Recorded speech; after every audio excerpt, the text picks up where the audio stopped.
The police officer held up a tiny, almost invisible piece of red thread with tweezers. "That's it," he said quietly. Across the table, Ethan Cole froze. His face turned pale. His lips moved, but no sound came out. It was just a thread. So small. So easy to miss. Ethan had planned everything. Every step. Every second.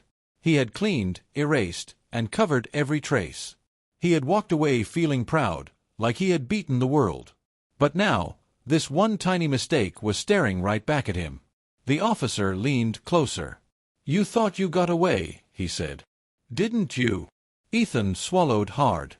His hands started to shake. How could a single thread ruin everything? And then the officer said something that made Ethan's heart drop even faster. "We found where it came from." Ethan's eyes widened. Because if they knew that, then they knew everything. And just as the officer opened a file and slid it across the table, the story really begins. 2 weeks earlier, Ethan Cole was just another quiet man in a small town in Ohio. He worked at a hardware store, smiled at customers, and lived in a neat little house on Maple Street. Nothing about him seemed strange. Every morning, he made coffee. Every evening, he watched TV. His life was simple. Too simple. Because behind that calm life, Ethan was angry. Very angry. No one saw it. Not his neighbors. Not his co-workers. Not even his closest friend, Daniel Brooks. Daniel trusted him. That was the problem. Daniel had something Ethan wanted. Money. Not just a little money. A lot of it. Daniel had recently sold his business and made a huge profit. He told Ethan about it one night while they sat in the living room, laughing and eating pizza. "I don't even know what to do with all of it," Daniel said, smiling. Ethan smiled back. But inside, something dark started to grow. That night, Ethan couldn't sleep. He kept thinking about the money. About how unfair it felt. About how easy Daniel's life seemed. By morning, a dangerous idea had already begun to form. Days passed. Ethan acted normal. He joked with Daniel. He helped him fix things around the house. He even offered to help Daniel set up a new safe for his money. Daniel trusted him completely. "Thanks, man," Daniel said one afternoon. "I don't know what I'd do without you." Ethan nodded. But in his mind, he was already planning something else. Something final. He studied Daniel's routine. When he woke up. When he left. When he came home. He noticed everything. One night, Ethan stood outside Daniel's house, watching the lights turn off one by one. His heart was pounding. This was it. He told himself it would be quick. Clean. Perfect. No mistakes. The next evening, Ethan came over like usual. They laughed. They talked. Everything seemed normal. Until it wasn't. Because later that night, something terrible happened inside that house. Something Ethan believed no one would ever find out. The next morning, the town woke up to shocking news. Daniel Brooks was gone. No sign of a break-in. No clear clues. Just silence. The police started asking questions. They talked to neighbors, friends, co-workers. Of course, they talked to Ethan too. And Ethan? He stayed calm. He answered every question. He looked them in the eye. He even acted worried. "I hope you find him," he said. And for a while, it looked like he really had gotten away. Days turned into a week. No answers. No suspects. Nothing. Until one evening, a detective stood inside Daniel's house, looking carefully around the room. Everything looked clean. Too clean. And that's when he saw it. Something so small, most people would never notice. A single red thread, caught on the edge of a wooden table. And the moment he picked it up, everything changed. The detective held the tiny red thread up to the light and frowned. It didn't belong there. Daniel's house was clean, simple, and mostly filled with brown, white, and gray things. No red furniture. No red clothes lying around. Nothing that could easily explain that bright little thread. So where did it come from? The detective slipped it carefully into a small plastic bag. He didn't say much, but his eyes showed something important. Interest. Outside, the street was quiet. Police cars still sat near the house, their lights off now. The case had gone cold for days, and people were starting to lose hope. But not him. His name was Detective Ryan Parker. And something about this case didn't sit right with him. Back at the station, Ryan placed the bag on his desk and stared at it. Just a thread. It seemed too small to matter. But sometimes, the smallest things told the biggest truths. He turned to his partner, Officer Lisa Grant. "Did Daniel own anything red?" Ryan asked. Lisa shook her head. "I checked. Clothes, furniture, rugs, nothing like that." Ryan nodded slowly. "Then it came from someone else," he said. Lisa crossed her arms. "You think it's from the person who took him?" Ryan didn't answer right away. Instead, he leaned back in his chair and thought about Ethan Cole. Ethan had been calm. Too calm. He had answered every question perfectly. He didn't stutter. He didn't panic. He even offered helpful details. Almost like he had practiced. "Let's take another look at Ethan," Ryan said quietly. Meanwhile, across town, Ethan sat in his living room, watching TV. Or at least pretending to. His eyes kept moving to the clock on the wall. Tick, tick, tick. Each second felt louder than the last. He told himself everything was fine. There was no proof. No witnesses. No mistakes. He had cleaned everything. He had planned everything. He had gotten away. Right. Still, something felt wrong. Ethan stood up and walked to his bedroom. He opened his closet slowly. Inside, his clothes were neatly hung. Shirts, jackets, pants, all in place. He reached for one jacket. A red jacket. His hand froze. For a moment, he just stared at it. Then quickly, he pulled it out and checked it. The sleeve. His breathing got faster. There was a tiny loose spot in the fabric. Like something had been pulled away. Ethan's stomach dropped. "No, no, no, no," he whispered. He looked closer. A thread was missing. His hands started to shake. Could that be the same thread? Was it possible? Ethan tried to calm himself down. "It's just a coincidence," he thought. "It doesn't mean anything." But deep inside, fear was growing. Back at the station, Detective Ryan Parker sat at his desk with a file open.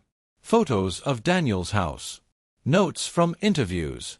And now, one small piece of evidence. The red thread.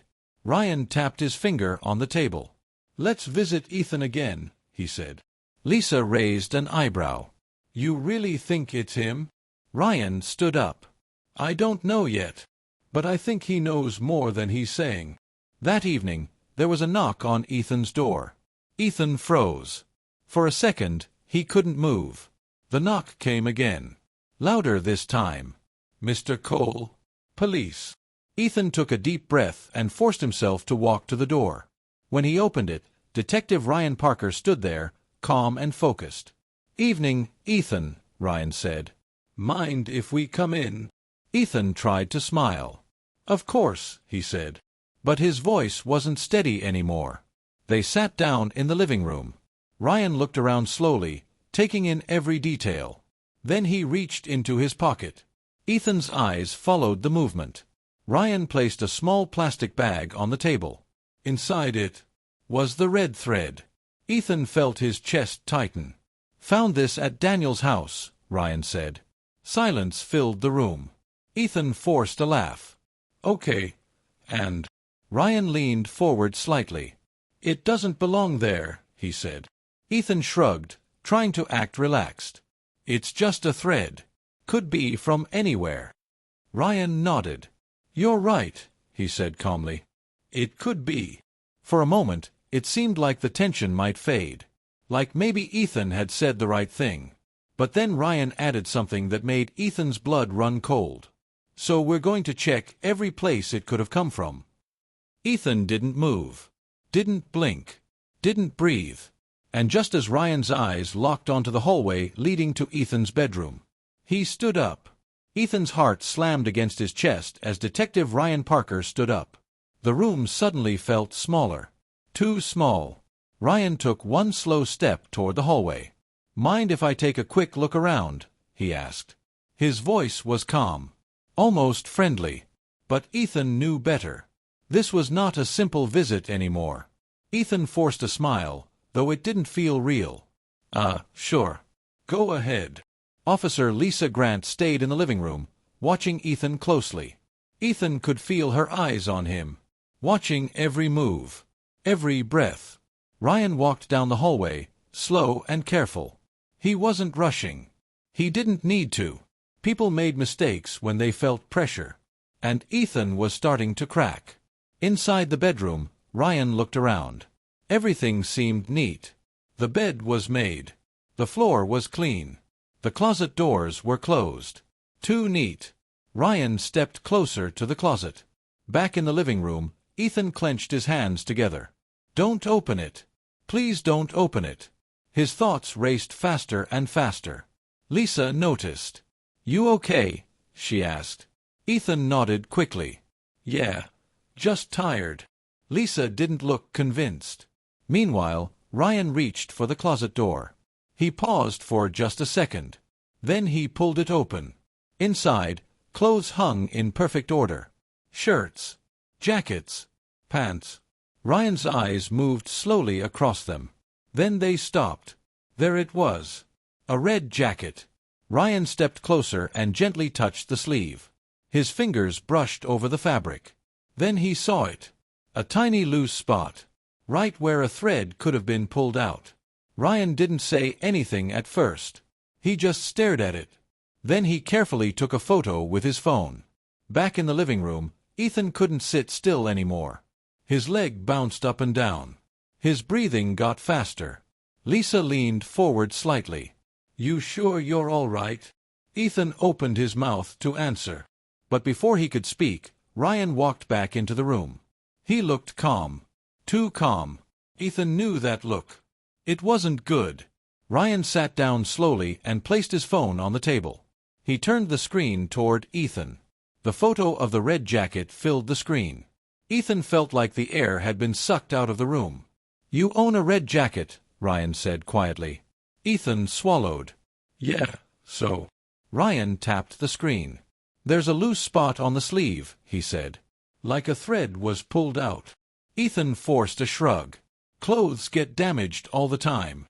Ryan nodded slowly. "That's true," he said. "They do." For a moment, everything went quiet again. Ethan thought maybe, just maybe, he could still talk his way out of this. Maybe it wasn't enough. Maybe they still didn't have proof. Then Ryan reached into his pocket again. This time, he placed the small plastic bag next to the phone. The red thread. Side by side. The photo. And the evidence. Lisa leaned in slightly, watching Ethan's reaction. Ethan tried not to look. But he couldn't help it. His eyes moved between the two. The match was too close. Too perfect.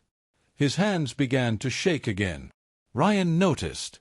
"Funny thing about threads," Ryan said softly. "They're like fingerprints. Sometimes they tell us exactly where they came from." Ethan said nothing. His mind was spinning. "Think. Say something. Anything." "I mean, I've been to Daniel's house before," Ethan finally said. "Maybe it got caught there some other time." Ryan tilted his head slightly. "Maybe," he said. Again that word. Maybe. It gave hope. But it also took it away. Ryan leaned back in his chair. "For now," he added. Ethan froze. "For now." What did that mean? Ryan stood up again. This time, his expression changed. It was no longer friendly. It was serious. "We're going to need you to come down to the station," he said. Ethan's stomach dropped. "Why?" he asked, his voice cracking. Ryan looked him straight in the eyes. "To clear a few things up." Ethan knew what that really meant. This was getting worse. Much worse. Outside, the sky was getting dark. Neighbors peeked through their windows as Ethan was led out of his house. Some whispered. Some stared. Ethan kept his head down. At the station, they placed him in a small interview room. A table. 2 chairs. A bright light overhead. The door closed with a heavy click. Ethan sat there alone. Minutes passed. Or maybe hours. It was hard to tell. Finally, the door opened. Ryan and Lisa walked in. Ryan carried a folder. Thick, heavy, full. Ethan's chest tightened again. Ryan sat down and slowly opened the folder. Inside were photos, reports, notes. More than before. Much more. Ethan stared at it. His fear grew deeper. How much do they know, he thought. Ryan slid one photo across the table. It was Daniel's living room. Clean. Too clean. Then another photo. A closer look. Ethan leaned forward slightly, and his eyes widened. Because in that photo, there was something he didn't expect them to find. Something far worse than a thread. And the moment Ryan said, "Care to explain this?" Ethan knew. The situation had just become dangerous. Ethan stared at the photo on the table. His eyes locked onto it, and his face went pale. It was a close-up of Daniel's living room floor. At first glance, it looked clean, just like before. But now, under a bright light, something showed. A faint smear. Almost invisible. But not gone. Ethan's breath caught in his throat. He knew exactly what it was. Ryan leaned forward slightly. "We used a special light," he said. "Things that look clean don't always stay hidden." Ethan didn't speak. He couldn't. His mind was racing again. He remembered that night. The panic. The rush. He had wiped everything. Again and again. Until it looked perfect. But it wasn't perfect. Not really. Lisa placed another photo on the table. This one showed the same spot. But clearer. The smear was more visible now. Ethan looked away. He couldn't keep staring at it. "That doesn't prove anything," he muttered. His voice was weak. Even he could hear it. Ryan didn't argue. He didn't need to. Instead, he opened the folder wider and pulled out more papers. "Lab results," he said calmly. Ethan's stomach twisted. Ryan slid the paper across the table. Ethan didn't want to read it. But he did. And the moment his eyes moved across the words, his hands started shaking again. Because the test results confirmed it. The smear matched Daniel. The room went silent. Heavy. Tight. Ethan felt trapped. Like the walls were closing in. Ryan spoke again, slower this time. "You said nothing happened in that house," he said. "But this says otherwise." Ethan rubbed his face with his hands. Think. You can still fix this." I was there earlier that day," Ethan said quickly. "Maybe he cut himself or something. I don't know." Lisa shook her head slightly. "That's not what this shows," she said. Ethan's heart pounded louder. Every excuse felt weaker now. Every word felt wrong. Ryan watched him closely. He could see it. The fear. The cracks. Ethan was breaking. But not completely. Not yet. Ryan leaned back in his chair. "Let's talk about that night," he said. Ethan froze. That night. He didn't want to go back there. But Ryan kept going. "You visited Daniel," Ryan continued. "Same as always. You talked. You laughed. Everything looked normal." Ethan said nothing.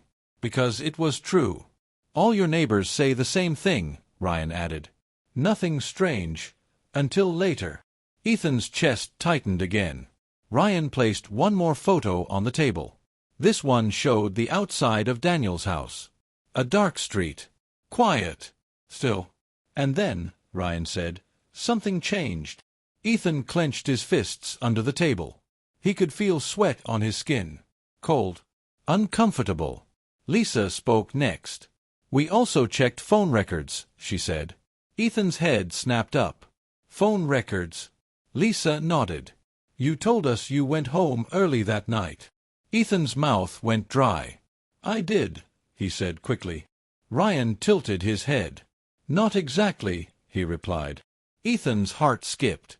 Ryan turned the folder and showed another document. "Your phone connected to a tower near Daniel's house, much later than you said." Silence. Ethan's mind went blank. He didn't expect that. He didn't think about that. Another mistake. Another one. Small. But deadly. I must have driven past, Ethan said, his voice shaking now. Ryan didn't respond right away. He just looked at him. That same calm look. But now, it felt heavier. Stronger. Like it was closing in. You're making this harder than it needs to be, Ryan said softly. Ethan felt something inside him crack. Not fully, but enough to hurt. He looked down at the table. At the photos. The thread. The reports. The truth. It was all there. Piece by piece. Building something he couldn't escape.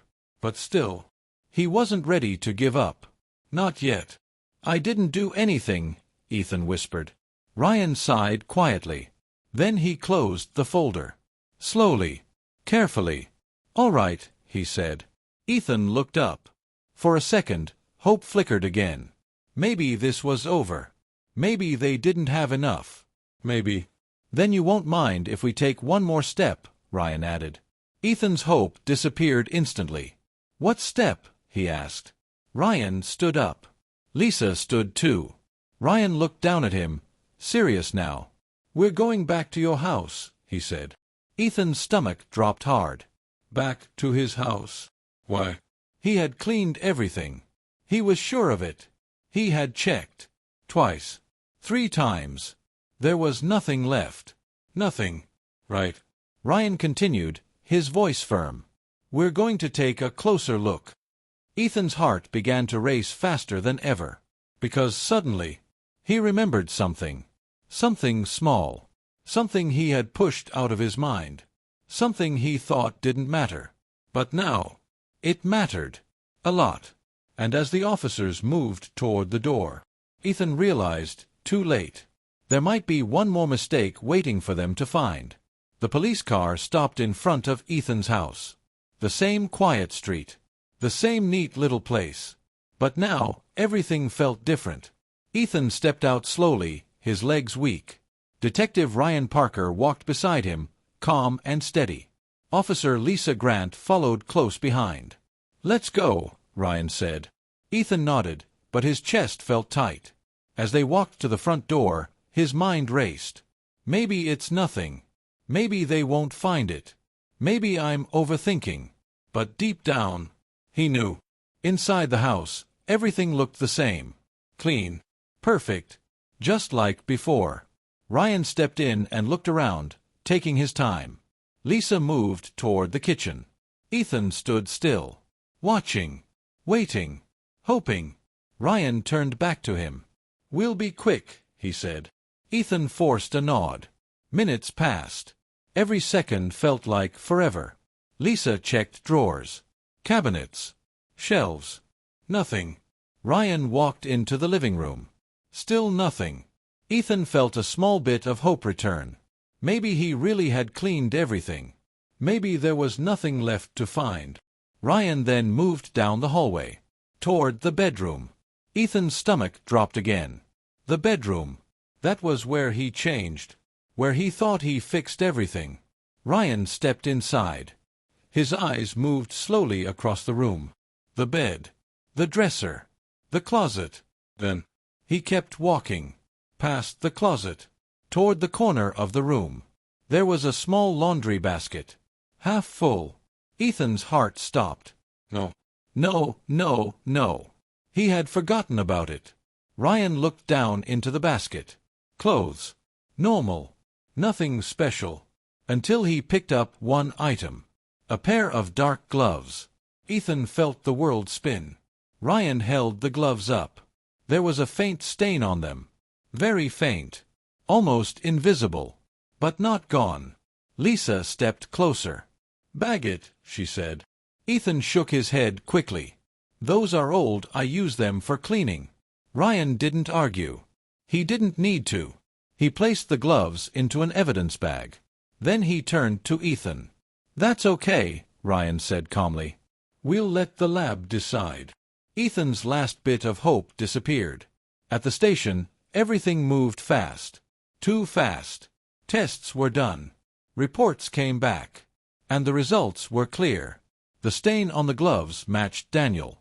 The red thread matched Ethan's jacket. The smear in the house matched the scene. The phone records placed him there. Every small piece connected perfectly. Ethan sat in the same interview room again. But this time, it felt colder, darker, final. Ryan placed the full file on the table, thicker than ever. He thought he got away. Until one tiny mistake exposed everything, Ryan said quietly, almost like he was repeating a truth. Ethan looked down. His hands were still. No more shaking. No more excuses. Just silence. It was the thread, wasn't it? Ethan finally whispered. Ryan nodded once. It started with that, he said. But it didn't end there. Ethan let out a slow breath. Then another. And then he spoke. Not fast. Not loud. Just honest. I didn't plan for it to go that far, he said. I just wanted the money. Ryan listened. Ethan continued. We argued. He said no. He laughed at me. Ethan's voice cracked. I lost control. The room stayed quiet. Lisa watched closely. Ethan stared at the table. I thought I fixed it, he said. I cleaned everything. I checked everything. Ryan spoke softly. Not everything. Ethan nodded slowly. The thread, he said again. Ryan shook his head slightly. The thread was small, he said. But your biggest mistake wasn't just that. Ethan looked up, confused. Ryan met his eyes. You thought perfect meant invisible, he said. But perfect doesn't exist. Ethan swallowed hard. That truth hit deeper than anything else. All his planning, all his effort, all his confidence, gone. Because of tiny things. A thread, a smear, a signal, a pair of gloves. Small mistakes, big consequences. The door opened. An officer stepped in. It's time, he said. Ethan stood up slowly. His life, as he knew it, was over. As he walked out, he didn't look back. Didn't speak. Didn't fight. Because now he understood something he didn't before. No matter how careful you are, the truth always finds a way out. And sometimes, all it takes is one tiny mistake.